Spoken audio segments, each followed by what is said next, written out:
A Paladin's Journal. Author, Aman Judge. Prologue. It was a stormy night. The rain was pouring in sheets, sprinkling the matted fur over Bjorn's body every once in a while. With every thunderclap that lit the churning skies, he could see the trees surrounding Sako, bending and shuddering with the force of the wind. It was, indeed, quite an intense storm for this time of the year. Or at least, that is what his parents had said on their way here. There was another thunderclap, followed by the lightning hitting a tree far away in the distance, its dying screech audible even in the raging storm. Bjorn quietly chuckled, sitting on the porch of Uncle Kaiser and Aunt Fiona's residence. The little one was getting quite a reception from the gods, it seemed. Then he turned, moving to set the curtain aside to have another peek. Sounds of wailing instantly greeted him. Aunt Fiona was still at it, and he could just barely make out the horned silhouette of his mother from the further room who was helping her. His father stood cross-armed, with his eyes closed as if in a very deep thought, leaning against the hallway's wall. Uncle Kaiser, however, was nowhere to be seen. "What a bastard," his father had said. "The moment all of them had reached here, his wife is in labor. Where is that fool?" Bjorn supposed his father didn't know that Uncle Kaiser was a hero, that he was probably even now saving some helpless village from annihilation at the hands of evildoers. Also, who knew, maybe he would appear. It wasn't impossible for a hero like him. "Bjorn," his father rumbled. "What did I tell you?" "Right," Bjorn said, and ducked back out onto the porch. It was not like he wasn't aware of what was happening or that he could not hear the screams from outside if he so chose to. But who was going to bother explaining that to his parents? Bjorn sat back on the porch, hard, and puffed out his cheeks. Soon, his hooved foot started tapping the wooden boards underneath. He had been very excited when he had come. His father had promised that they were going to get him a little friend to play with. Alas, he had no idea that it was going to take this long. Couldn't the baby hurry a little? Even the storm that had seemed initially very intriguing was losing its charm. Bjorn yawned, putting his head against the side of the doorway. "Hurry up, little one."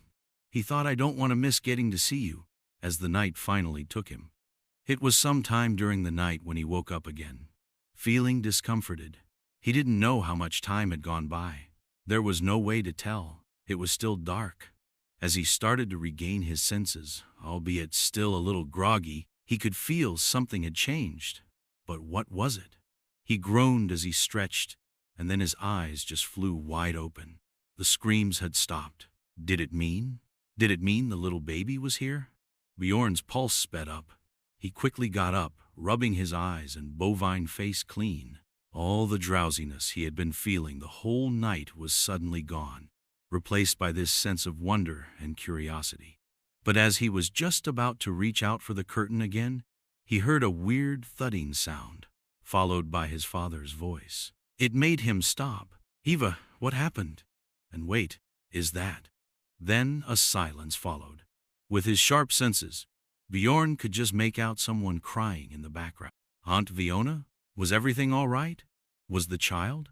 Suddenly, Bjorn could not decide if he should enter or stay where he was. The moment seemed too still, too fragile. Like a glass veil had coated the entire world, and it could shatter if anyone moved even a fraction of an inch. Bjorn realized, as he stood frozen there, that while he was asleep the storm had ceased behind him. There was only a sense of calm left behind, and it felt as if the entire world was holding its breath. Just then, a single draft of wind hit the curtain, blocking his vision, moving it aside for a second, and Bjorn got a glimpse of what had truly happened. Uncle Kaiser had returned and stood in the hallway with his splendid silver armor and white cape, holding his child, living and breathing, wrapped in a blanket. Tired and barely standing, Fiona stood facing him with a shocked expression on her face on seeing him return so early. Tears constantly streamed down her fair human cheeks as she looked over at her husband standing with his child. Bjorn could not completely fathom what went around in older people's heads, but he summarized that these must be the tears of joy the adults sometimes talked about. The awful dread he felt lifted off him, and he rushed in to join the others. As he did, he saw Uncle Kaiser offering the child back to Aunt Fiona, whose tired hand shakily went up toward the child and stopped just an inch before touching his face. In the dim light of the lamps, Bjorn could see an unreadable expression on her face that, as much as he tried, could not decipher. His own parents stood to the side looking seriously at each other. Bjorn could not shake the feeling that he was being left out of the loop, but he was too excited to care. He went to his father and urged him to pick him up so he could have a clear look at the baby. He did. The little boy was cute, very cute in fact for a human baby, if not as much as a minotaur like him would have been, but he seemed like he would make a fine brother. He was flailing his little arms and legs around trying to reach for the hand Fiona had stretched forward. Another gust of wind hit the curtain, making it flutter noisily in the silent room. The lights in the rooms, agitated by the wind, suddenly danced wildly, hitting an angle where his eyes became visible, beautiful purple eyes that looked lovingly at Fiona as delighted childlike noises escaped his little mouth. Fiona looked at the child for a moment longer, and then looked up at her husband, who remained sullen and silent. Her tired hand started dropping back down, but before it could, the child caught it.